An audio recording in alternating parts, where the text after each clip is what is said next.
We acknowledge the original owners of the land on which we podcast, whose stories were told for thousands of years. Today, we are recording in Meanjin. We pay our respects to elders past and present who may be listening. Sovereignty was never ceded. A quick note before we get started that there may be some swearing in today's podcast. If you don't like swearing or usually listen with children in the car, you have been warned. This episode of What in the NDIS Now is brought to you by Astalty. Astalty is the software solution for NDIS professionals built by NDIS professionals. Astalty is my go-to software, and Astalty is trusted and loved by hundreds of other NDIS providers. I love how easy it is to use and how it keeps all my participant information, notes, and invoicing all in one place, available to me anytime from any device. Sign up now for your 14-day free trial. Head to astalty.com.au to sign up now. See for yourself how much easier managing all your NDIS business needs are by using Astalty. Thanks again to Astalty for sponsoring today's episode. You're listening to What in the NDIS Now, a podcast where I, Hannah Redford, and my friend Sam Rosenbaum interview participants and providers about all things NDIS.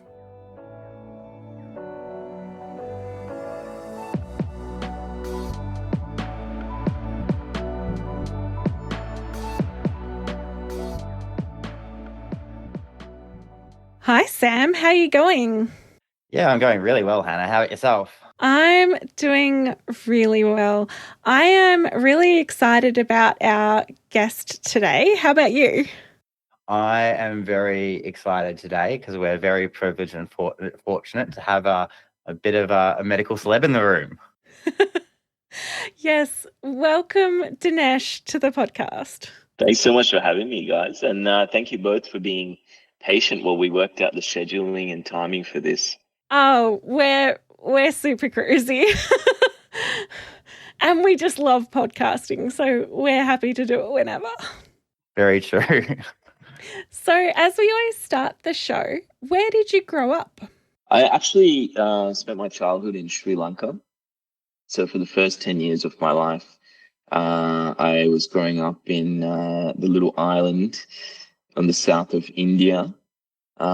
It's a tiny place, actually. It's probably comparable to Tasmania, but it has nearly the population of Australia. So it's around 22, 23 million people.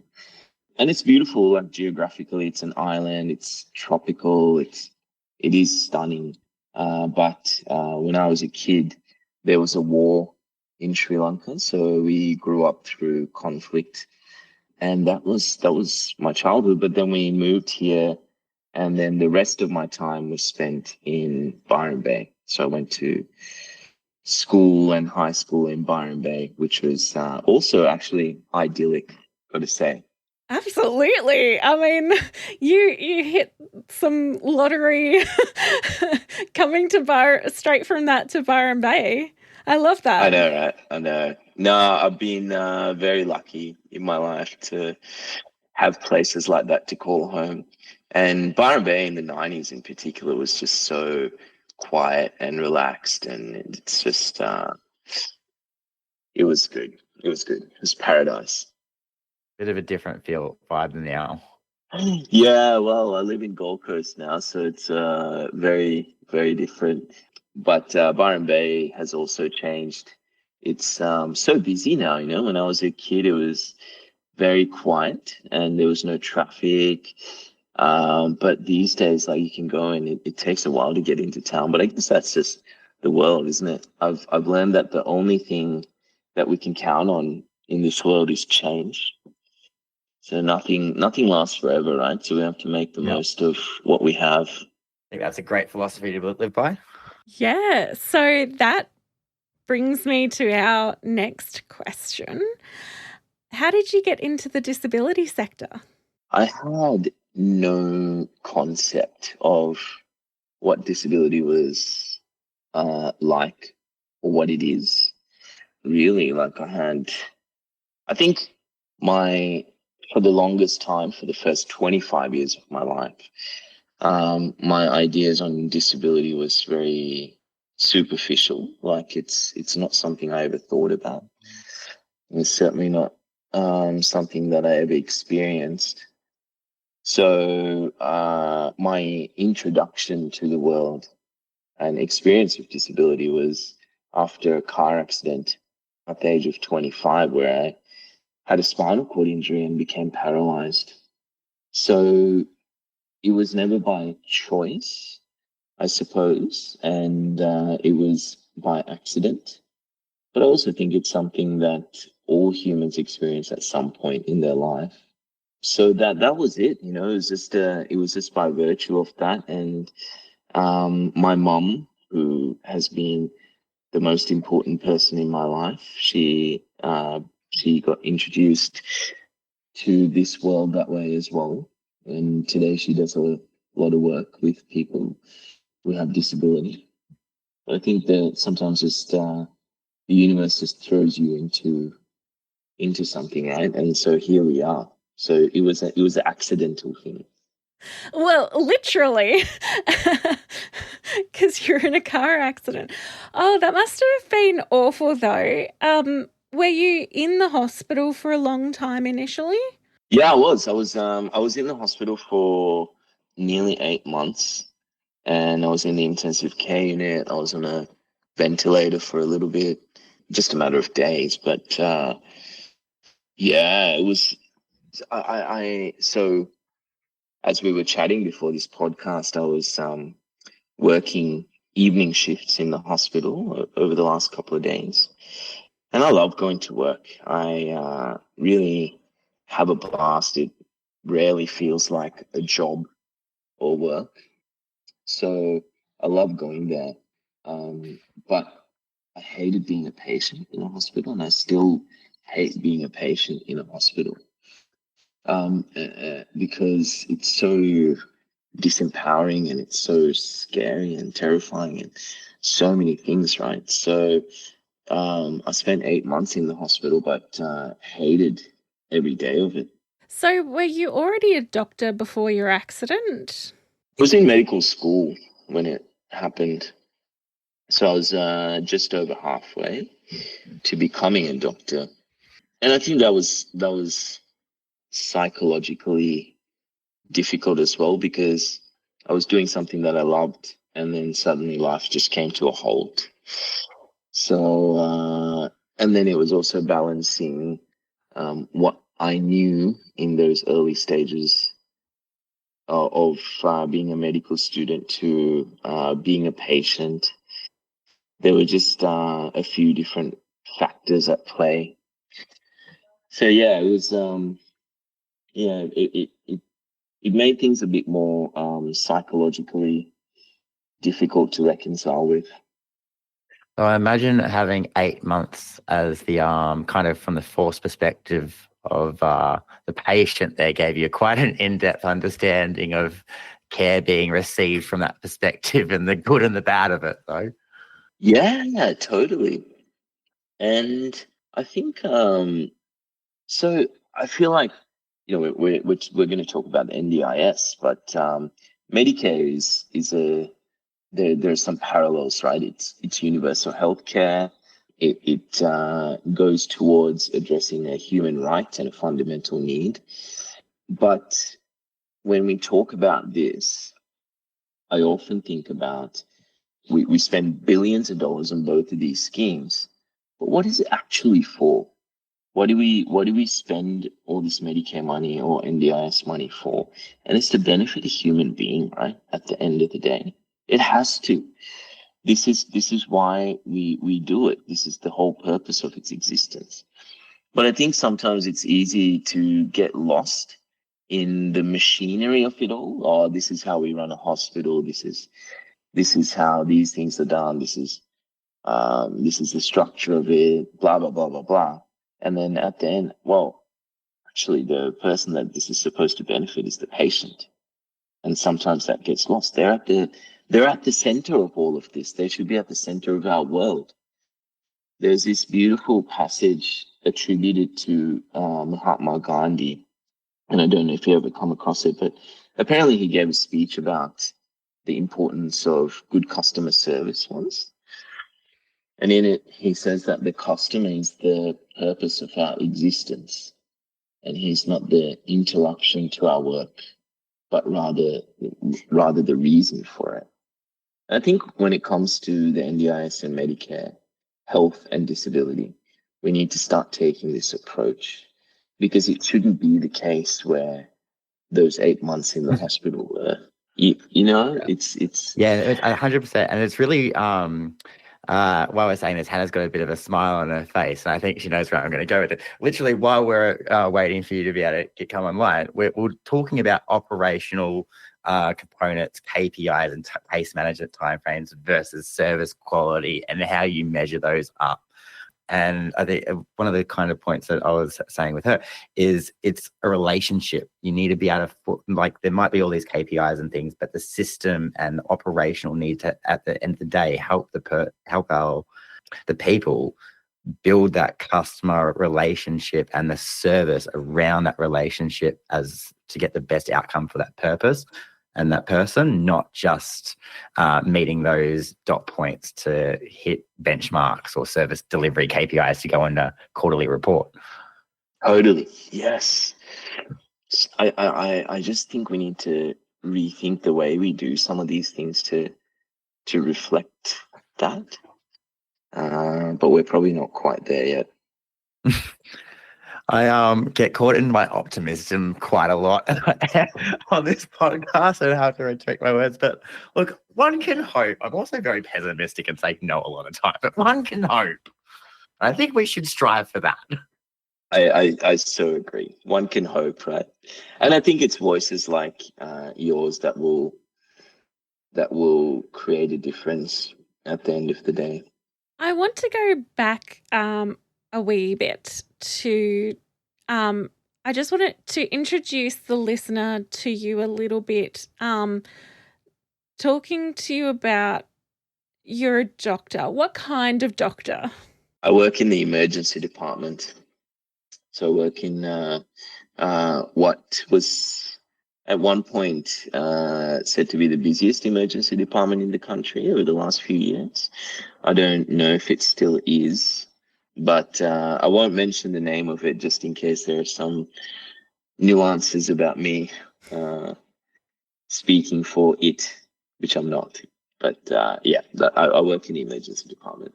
Okay, that is some full-on medicine when you're working in the emergency department and you see all the people who have gone into car accidents. And how do you go when that sort of thing happens?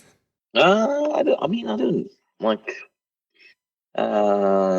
It's fine, really. I don't think about anything. Some of the frontline staff everywhere, whether it be paramedics, police, firemen, frontline healthcare staff, they all see a lot of confronting things in their careers.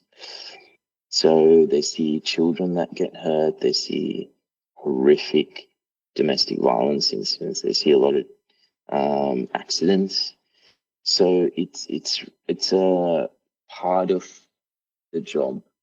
And I think different people find different ways to deal with it.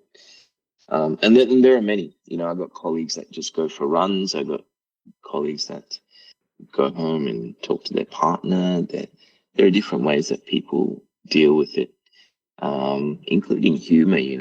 I think humor is one of the ways where we just offload stuff, I guess. So yeah, it's not uncommon for frontline staff to see confronting things. It's a part of the job. Yeah, absolutely. So are you a participant on the NDIS as well? I am, yes. Yeah, so this is quite a little bit, because not only are you a doctor, I think we're selling short your accolades and opening up a little bit, because you're also an advocate. You do a lot of research, and your research has been specifically around spinal cord injury.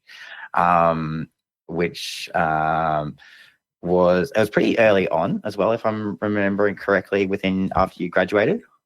Yeah, so I think in a way I've been fortunate and lucky to be graduating from medical school, but also living in a place and a set of institutions that have an interest in spinal cord injury. And I don't know how that really happened. So we have a couple of projects on it. And I think the way I see it, we have to we have to do things that make improvements in our society and world where the lives of people with disability become better. And there's so much work to do. And at the same time, I think we work towards trying to find therapies for things like spinal cord injury.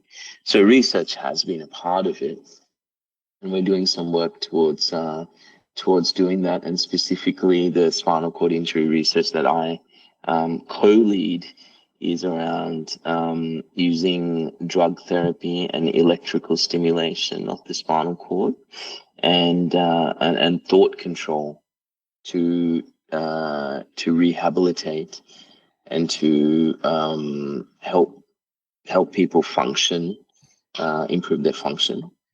So that's what we're working towards, and it's exciting times.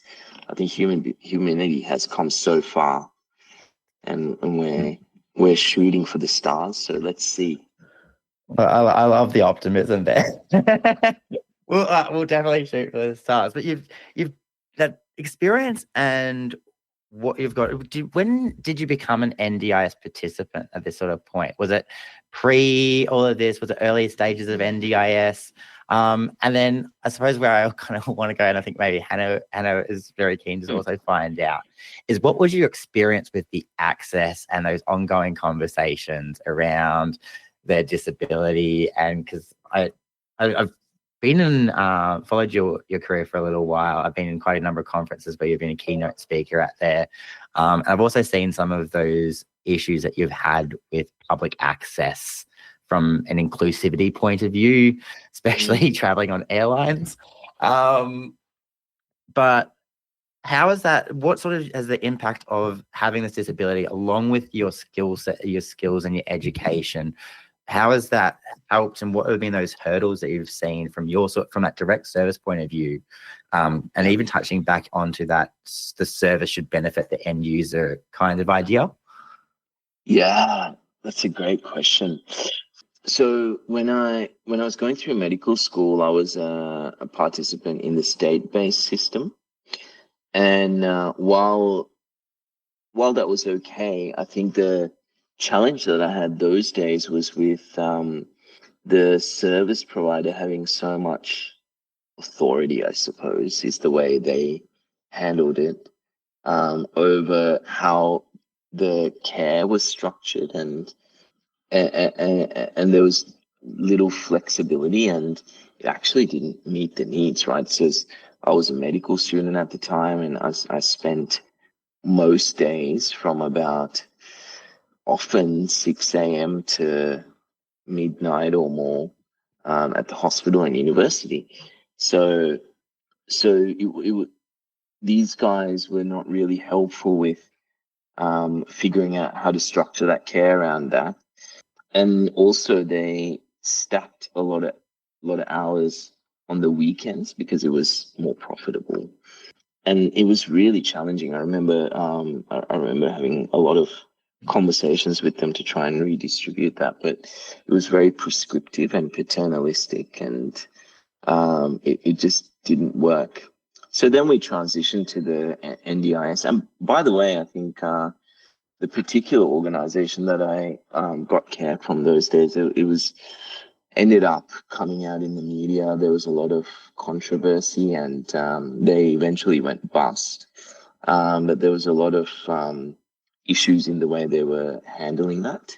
So it wasn't just isolated to me, but a lot of participants.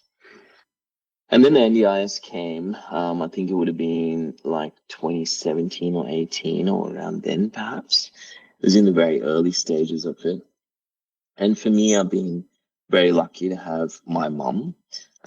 So even though, I'm a 40-year-old man, but my mum still takes does a lot to help me with around the NDIS things and structuring all that stuff, so I can go to work and make life possible. So she doesn't just do it for me; she helps other people with it as well. And I think having her lead a lot of that and offloading that to her has been super helpful for me, because she has the difficult conversations, she has the arguments where necessary. She makes sure that the wheelchair gets repaired and it works and all that kind of stuff. So she's the fierce person that makes it all possible today. But a lot of these things interact, right? I think if we are to make the NDIS a success, we need to enable people to pursue their life the way they want it. Again, it's the whole purpose of this. So if they want to work, then we should make it possible for them to pursue education and training and get to work and structure that around them. And that's a good thing, right? And then it's great for the person, and we're generating things for the economy. If they want to participate in the community and even fly and things like that, we should be able to do that. I think there was one set of modeling that was done which says if we use NDIS like the way it was intended to, then we can generate, for every dollar we invest in the NDIS, we can generate another $2 for the economy. And I think that makes sense. But we got to optimize where a lot of these things interact. And also, not everyone has someone like my mom, which I think is a sad thing. I was just thinking on that, how, because with my mum who passed away a few years ago, I was that sort of person there, and I think I really want to see if we can get your mum on for a podcast episode all around that. But how crucial was having your mum there to advocate and be able to be there as that proxy to get those needs across where you weren't able to? Super critical, especially in the early stages. I think when you acquire something like a spinal cord injury, and I've had friends that have gone through this now as well. It's often really hard to face stuff as well. It's hard to face this, and it took me a couple of years to really come to terms and to live again. So to have had her to have those conversations then, when I was still coming back from it, was critical. But she also, I obviously I know how life works for me, but she also sees certain things that I may not have. And again, I'm very lucky to have my mom. Not everyone has a person like that, or as you were, Sam.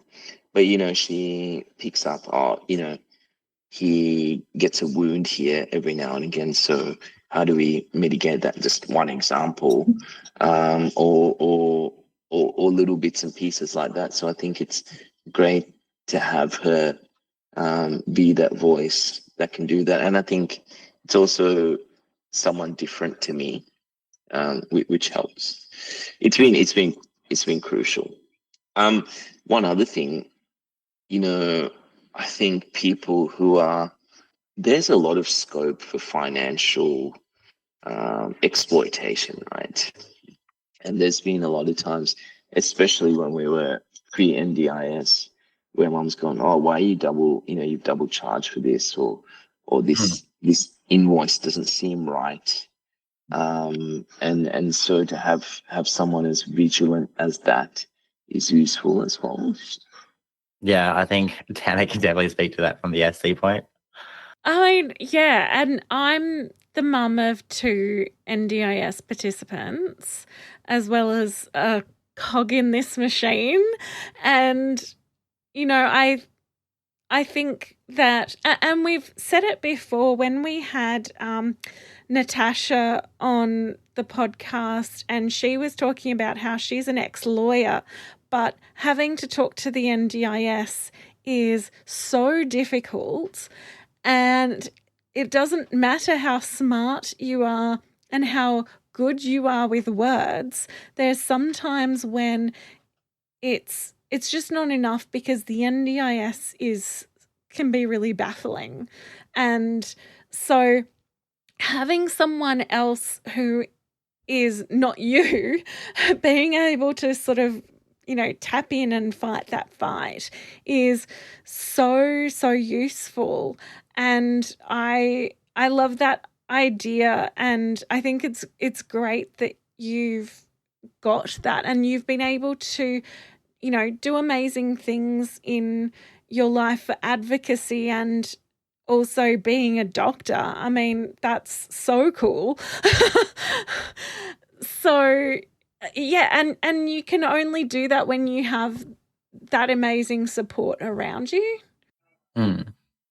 Yeah, it takes a village, right? And I think I'm very lucky to have that. But also, I think it raises the point that all of us as a community need to support each other as well, be a voice for each other, and to be united in the way we speak up for things. Because if the numbers are correct, and there are 1 in 5, 1 in 6 Australians with disability, we're a very powerful voice, and I think if we can support each other and be a voice, we can make sure that we are strong and we thrive.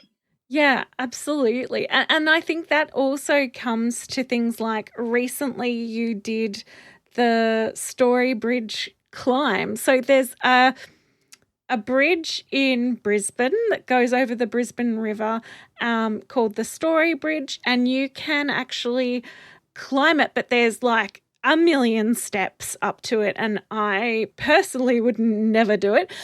But you managed to do it recently. How was that? Amazing. It was so good. And again, there was a team effort. I mean, the guys at the Story Bridge, they designed this wheelchair. And there were wheelchair users that fed into the design, and then we did the climb. And I think the activity was amazing. Like the experience was amazing. Being up there was amazing. Looking at Brisbane and its surrounds was amazing. So all that was just an incredible experience. But I think doing things like that too shows that, if we can climb this bridge, why can't we get someone into a university or school or TAFE or doing what they want to do? Why can't we get someone into the job that they want to do? Why can't we get someone into airplane? Why can't we get someone to do the holiday that we want? So I think it sets a tone of what should be possible. Yeah, and on that, let's talk about, flying and what it's like when you have a wheelchair. So what has to happen when you go to the airport, and how does that work? Yeah, so roughly speaking, often one makes a booking with the airline, and there's a conversation sometimes when you're booking. They might call you, or you talk over the phone, and you say, they'll ask what your requirements are. So you say, I have a manual wheelchair or a power wheelchair, and blah blah blah blah blah. If you have a power wheelchair, and I've used some power assisted wheels in the past, it complicates things because they'll ask you for a air safety certificate, which the manufacturer provides. So you might have to send them that. And sometimes if they don't have it in their systems, they have to go through this process where they approve it. And then you go to the actual airport. So the people have to figure out, how I'm going to get to the airport. Where will I get down? How will I get from the set down to the counter? And then at the counter, if you have an electric wheelchair, they might need the certificate. They'll ask these same questions again. Then you have to figure out, will I stay in my wheelchair? Will I transfer to the airport wheelchair or the aisle chair? Then you got to go through security with all that, where they'll search you and look under the wheelchair and all this stuff. Then you get to the gate, and at the gate, you'll figure out how to get into the airline seat? Is it a hoist? Is it whatever else? So there, and then you do the reverse when you come out to the other end and hope that the wheelchair is not damaged and there are people there to help you. So there's so many different moving parts for someone traveling with a wheelchair on an airline. And for me, there's been different experiences over time where once I experienced a fall, and I think it's because we all got to listen to each other, right? And when we were trying to tell one of the airline staff, just be careful in the way you handle this wheelchair, and they just didn't listen and took a sharp turn, and the whole thing toppled. And I got so angry when I heard this story. I think I was fuming for a few days. I wasn't you, I wasn't in there, but just that line of they didn't listen. When I was reading the article, I just got, the more I read it, I had to throw it out the window, walk away, and I was fuming for like 48 hours afterwards just because they're not listening. Because it's like when I was working with my mum and working with support workers and providers, and I would just go, we're needing X, and they're going ABC. I'm like, no, we're at the other end of the spectrum. Just listen. Exactly, and I think that's it, right? So in medical practice, they say that if you are if you're just a good human being, and if you're kind to your patients, and if you treat them like if you have a good human connection, the risk of getting sued is a lot less. But if you're a dick to your patients, you're going to get sued. And I think when we deal with this stuff, if you're just kind and nice and listen and talk to the person rather than someone else who's with them, and just like have that good relationship, even if something goes wrong. Like you said, Sam, I think the most frustrating part was just didn't listen, right? But if we had a good relationship and everything was going well, and then we felt like, okay, it was an accident, we'll get past it. But I think the frustrating part, why didn't you listen? If you just took the time to listen, we could have avoided these problems. So I think people need to just go back to the humanistic side of all this. So the big question, I think, because that was quite a few years ago, that exact incident, have there been progresses, and have we seen any movement to making life better, at least, or less resistant? By your facial expressions, I'm not too sure if that's a positive answer. It's slow. There've been some incremental changes. I mean, recently I was surprised to go to the airport, and they had the accessibility requirements on file already, so didn't need to answer the same old questions. Some airports are doing work with people with disability, where they have advisory groups to try and see where they can improve the access. Some airlines are trying to do the same thing, and there's at least one company that has come out, and they're trying to just provide an accessibility service in air travel. So I think there's effort being made. The Disability Royal Commission also did some work around air travel, but it's I wouldn't say that it's still completely there yet. So and I think it needs to be a bit more than, I think, like, for example, the sunflower lanyards are great, but I've seen it in some airports, but it goes a lot deeper than that, right? Like, it's not having a sunflower lanyard system is not going to fix everything to do with accessibility. So I think they just really have to dig a bit deeper. But overall, yeah, and I think overall, again, if we can just change the human attitude, I think we'll get 90% there. Well, that sort of goes into one of the next sort of big things I want to drive into, because your lived experience as a doctor and also as a lawyer. Every doctor I have ever had that has a law degree has become, like, I've wanted to marry them regardless of their sex. my palliative mum's the doctor for when mum went palliative was a lawyer, and she was just the short, bluntest, because I was not in a, I didn't need lovey-dovey. I just needed, give me what I need. I'm coping. Don't bullshit me.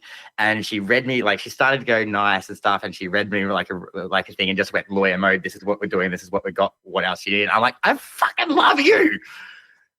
But you're a founding member for Doctors with Disabilities, and you do Doctors with Disabilities Australia, and you also do a lot of work with building pathways for students that wanting to come on this path, because it's obviously your first experience as out of qualifications looking for that was you're one of the very few people to sort of get that pathway for an internship. And then next year, you're winning awards as best intern.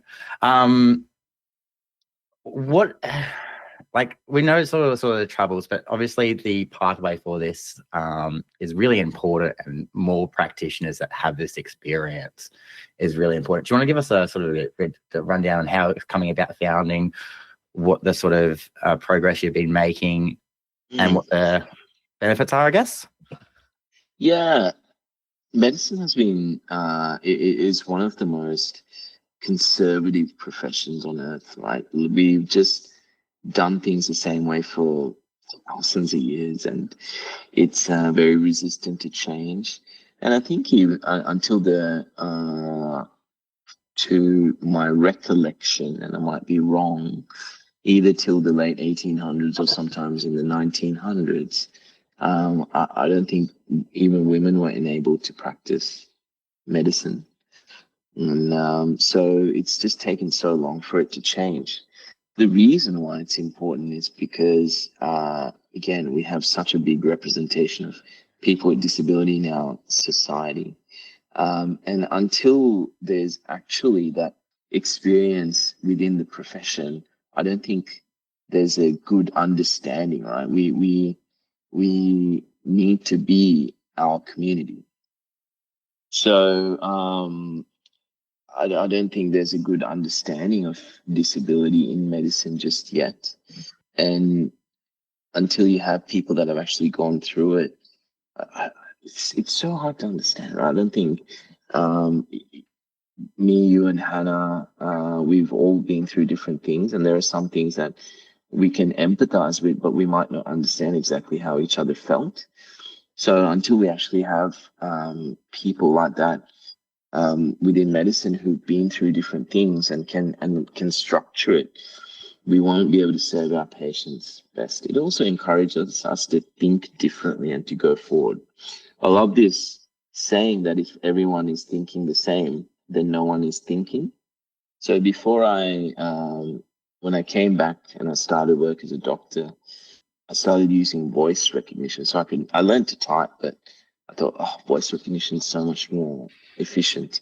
I start using that, and I became faster. So I can do faster and better documentation than my colleagues, and now other people are using it, and it's becoming ubiquitous in our hospitals.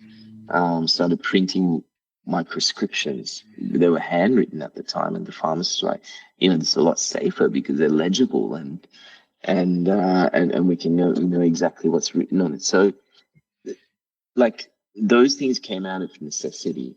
But if we have people that are thinking differently, it also encourages the profession to improve. And we're in 2025. There's so much technology that can bridge physical gaps. So there are heaps of benefits to doing this. I think over time, after probably over the last few years, it's nice to see that policies are starting to change. So the AMA has a statement saying we support the training of students with disability in medicine. Some of the universities have come on board, and now we're seeing quite a few students who have disability, who use wheelchairs or have other disability, coming through training and starting work. So this is so nice to see, because it means that we're changing and we're reflecting the community, and the patients are going to benefit. Hell yeah, absolutely. Do you ever get a patient who sort of does a double take at you because they sort of see the wheelchair and they're like, what? You know the funny thing, I haven't. It's so weird, right? I've been a doctor for 9 years now, and I've seen thousands of patients, and like maybe people think that in their mind, and I'm sure there's been a few that have gone, what's going on? But no one's actually said, "Oh, you're the doctor," like no one's actually said that, or no one's actually said, "Can I have another doctor?" or "Can you do your job?" Which tells me that our community and society are probably a lot further ahead than the profession is. I agree. I think that's great. I mean, I've had a couple of because I have Brooks-Spiegler syndrome, and so I have trichoepitheliomas on my face, and you can't really see it right now because of my glasses and also not in high def. But there's only been like 2 or 3 times that I've had participants kind of go, "What's wrong with your face?" And I just go, "Yeah, look, that's just the way it, it's a fuck up with my chromosomes. Not much I can do about it." And, but I used to get it more when I worked in retail. I'd have customers just come up to me and go, "What's wrong with your face?" And so I just, I think it's interesting for me because, it's something that I do face sometimes. Wow. And wow. I actually never even I didn't even think of it until you mentioned it. So that's really interesting. And I do think I have seen it. Like I've seen different things like that. I mean, I've seen it affect some of my female colleagues, which again tells me that maybe there are some things we need to rethink as a society. Like there's been a couple over the years that have said, the patient asked if I'm actually a doctor or like, can I, and so I think it's funny, isn't it? Like, because yeah, so maybe there are some things that we need to still address, but I've been fortunate, at least until now.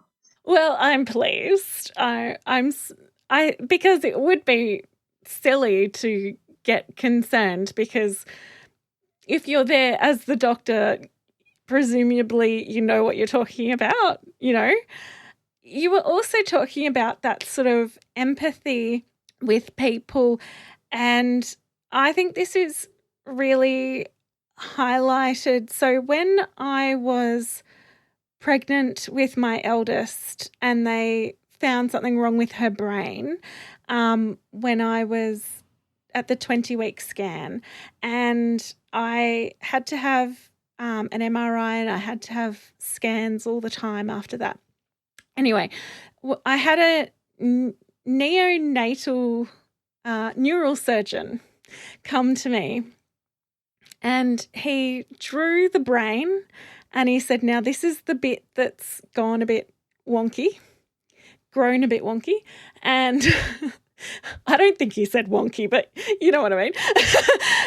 But what was brilliant about it was the way he took the time to draw it out for me and to go, "Now, this is what it would usually look like. This is what your daughters look like. This is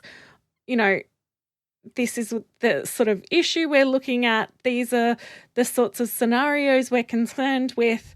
And so it helped the rest of the time because I had a really good idea of what was going on, and I felt more secure in when I was having, all the rest of the scans or whatever tests they wanted to do on me, because I was like, I know now what they're kind of looking for and what they're hoping for and what, also equally what they don't want to see, what's if it's going more wrong. And I think having doctors that take that time is something that is so invaluable when particularly where it's times like that when you are so stressed and you're like, oh my goodness, what's going on?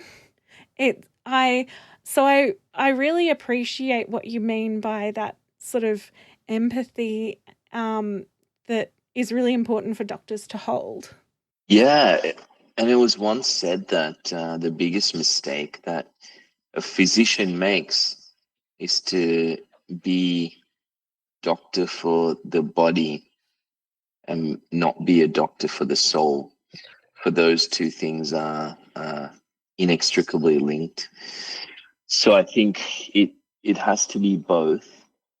And for sometimes I guess people get caught up in the machinery of their work and their day, but for the patient in front of you, it is probably the biggest thing that's going on in their world or has gone in their world. I mean, for you, was your baby, right? Yeah. And it is the biggest thing in your world.